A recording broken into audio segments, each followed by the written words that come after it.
मेरी बात आपके साथ फिर हाजिर हूँ आपके सामने एक नया व्यक्तित्व लेकर, उनके बारे में नई बातें लेकर। तो आइए चलते हैं। नमस्कार दोस्तों, एक अरसे के बाद फिर यहाँ उपस्थित हूँ आपके सामने। दरअसल ऐसे ऐसे छोटे मोटे अवसर तलाश करता रहता हूँ कि आपसे के सामने कुछ रख सकूँ, कुछ कह सकूँ या कुछ ऐसा आपके लिए ला सकूँ जो कि आपको अच्छा लगे। आज मैं यहाँ हूँ दिल्ली के उदय पार्क में, और मेरे साथ आप देख सकते हैं एक कनाडा से आई हैं, तशरीफ़ लाई हैं बहुत बड़ी हिंदी की लेखिका, कहानीकार, कवित्री। और मेरा सौभाग्य ये है कि मैंने इनके साथ विश्व हिंदी दिवस में यात्रा की, देहरादून और हरिद्वार की। हमारा पूरा ग्रुप आपने देखा होगा कि मैंने फेसबुक पर भी डाला था और यूट्यूब पर भी डाला था। हमारा पूरा करीबन 10-12 लोगों का ग्रुप गया था और बहुत ही सुखद, बहुत ही मज़ेदार यात्रा थी वो, हरिद्वार से लेकर देहरादून तक, जहाँ लेखक ग्राम का निर्माण हो रहा है। आज मुझे इन्होंने अपने घर आमंत्रित किया है, बहुत अच्छा लग रहा है। तो स्नेह ठाकुर जी, मैं आपसे कुछ पूछना चाहूँगा कि आप 3-4 महीने से यहाँ हैं दिल्ली में और कनाडा में रहती हैं, तो यहाँ आपका क्या तजुर्बा रहा, क्या अनुभव रहा? आप ज़रा मेरे सुनने वालों को, चाहने वालों को बताइए। सबसे पहले तो किशन जी, आपका बहुत बहुत धन्यवाद। और जो आपने एक शब्द मेरे लिए यूज़ कर लिया कि बहुत बड़ी हैं, बिल्कुल। तो 4 फुट की हूँ, पहली बात तो बड़ी नहीं हूँ। अच्छा कहा। और दूसरी बात है कि आप गुण में भी और सभी तरह से, अरे नहीं, हाइट में भी हमसे बड़े ही हैं। ओह, तो ये कहना गलत होगा। आई थिंक ये आपका बड़कपन है कि आपने इस तरह से कह दिया, और ये जो परिचय जो दिया है उसके योग्य हूँ कि नहीं कह सकती, पर बहुत बहुत आभार इस बात के लिए। रहा यहाँ आकर, भारत आके अच्छा तो लगता ही है, अपना देश है, यहीं पैदा हुए पले बढ़े। लेकिन 50 साल से कनाडा में भी रह रही हूँ, इंग्लैंड में भी रही कुछ समय, वहाँ पढ़ाया भी, और तो वो भी एक अपना घर बन गया। बिल्कुल बिल्कुल।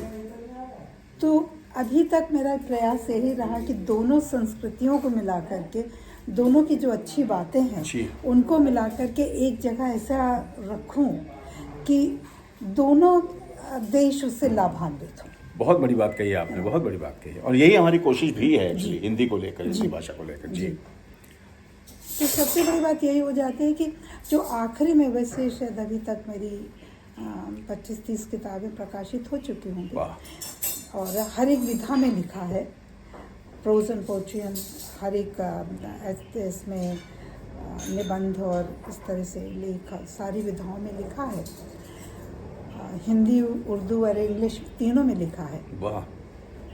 पर जो लेटली 8-10 साल से ये जो प्रयास हो रहा था मेरा कि भारतीय संस्कृति को हम अपने बच्चों को वहाँ पे दें, और अपने बच्चों के साथ साथ जो वहाँ के बच्चे हैं जी, कनेडियन बच्चे कह लीजिए, अमेरिकन बच्चे, ब्रिटिश बच्चे, जो भी विदेशों के बच्चे हैं, उनको भी इससे हम परिचित कराएं। बिल्कुल बिल्कुल। और सबसे बड़ी बात यह है कि बहुत चीज़ें हमारी संस्कृति की ऐसी हैं कि कई बार हम भारत में उनको वी टेक फॉर ग्रांटेड, तो उसको हम ना अपने बच्चों को देते हैं, ना उनको आधा समझ में आता, आधा समझ में नहीं आता।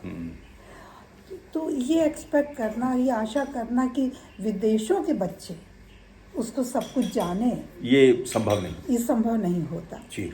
तो वही मेरा था कि न केवल मेरे बच्चे उसको जाने, पर मेरे बच्चों के जो दोस्त हैं या पास पड़ोस के बच्चे जो कुछ है, तो उसको इस तरह से हम करें। तो जो मेरा उपन्यास था, कैकेयी चेतना का पहला उपन्यास था, उसमें अभी तक एक धारणा बनी हुई थी कि कैकेयी का चरित्र सौतेला चरित्र है, पर उसको मैंने 6 रामायणों से उठाया, उसका सार निकाला जी, और उससे प्रमाणित किया कि कैकेयी निर्दोष है।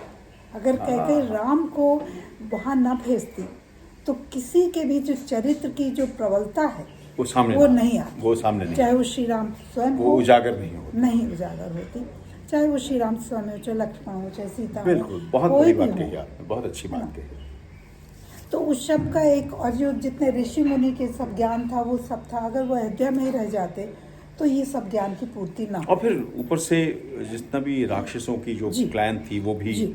समाप्त ना होती, वो भी समाप्त ऐसी की ऐसी रहती, उनका राज होता। राज होता, क्यों सप्तद्वीप तो कर ही चुके थे वो तो। और एक बात थी कि अयोध्या तक नहीं, उसके अंदर नहीं आ सकते थे, पर अयोध्या लेकिन छोड़ वो फैले कर हुए सब थे जगह चारों है। तरफ, बिल्कुल। तो आप चारों तरफ से जब घिरे हुए हो तो उससे क्या फर्क पड़ता, आप अयोध्या विजय करो या ना करो। तो वो सब चीज़ें देखते हुए कैकेयी का जो पर्पस था वो बहुत बड़ा, उसका उद्देश्य बहुत बड़ा था, और उस उद्देश्य को हमने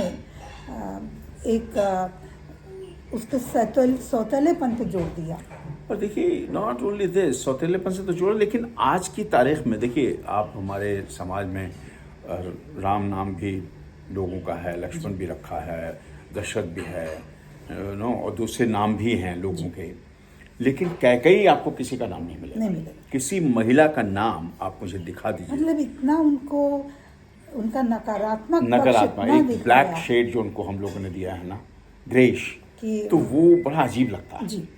हालांकि उसको साहित्य अकादमी का अवार्ड भी मिला था अरे वाह वाह वाह। प्रतिभा पाटिल जी ने भी उसको सराहा। अच्छा अच्छा अच्छा अच्छा। ओह, और उन्होंने शायद, मुझे एकदम से लगा कि क्योंकि 26 पेज की प्रस्तावना लिखना मेरे उसमें नहीं है, मुझे नहीं लगता कि किसी भी चीज़ की, या मुझे 3 मिनट की कविता बोलनी है, जी। अगर उसकी 10 मिनट की मैं उसका पक्षपाती बोलती रहूं कि इसने ऐसा लिखा वो लिखा, हाँ। उसकी प्रस्तावना ही देती रहूं, तो वही मुझे लगा कि 26 पेज की प्रस्तावना बहुत ज़्यादा है। बहुत ज्यादा।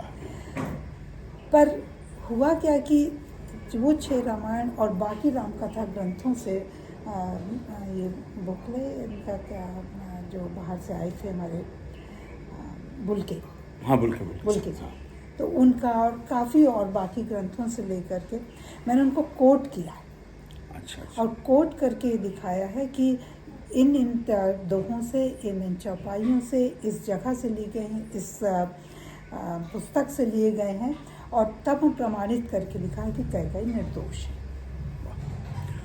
ये एक्चुअली हम लोगों ने, हम रामायण भी पढ़ते हैं, तरह तरह की रामायण पढ़ते हैं, रामायण सार पढ़ते हैं, वाल्मीकि रामायण, तुलसीकृत रामायण, और आजकल तो बहुत तरह की रामायण हैं, लोगों ने उन्हें क्या कहना है, सरल भाषा में भी लिखा हुआ है। लेकिन दोस्तों, मैं ये दावे के साथ कह सकता हूँ कि हम लोगों ने आज तक ये नहीं सोचा कि कैकेयी निर्दोष थी। ये आज इन्होंने एक बहुत बड़ी बात कही है जिससे हमारी आंखें खुलती हैं। क्योंकि देखिए, हम लोग ना एक उसमें बंध जाते हैं जी। एक हमारे एक चलन हो जाता है कि ओहो कितनी बुरी औरत है, या कितना बुरा आदमी है, इसने ये किया, उसने वो किया। लेकिन हम एक पर्दा हमारी आंखों के आगे होता है, उसके पीछे हम लोग नहीं देख पाते। शायद ये हमारी एक सोच है या मानव की प्रवृत्ति है, नेचर है, क्या है।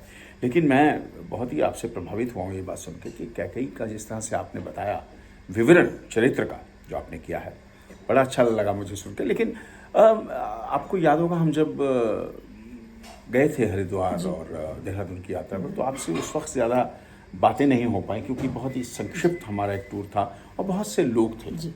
बहुत बड़े बड़े साहित्यकार विदेशों से आए हुए थे क्योंकि वो विश्व हिंदी दिवस था।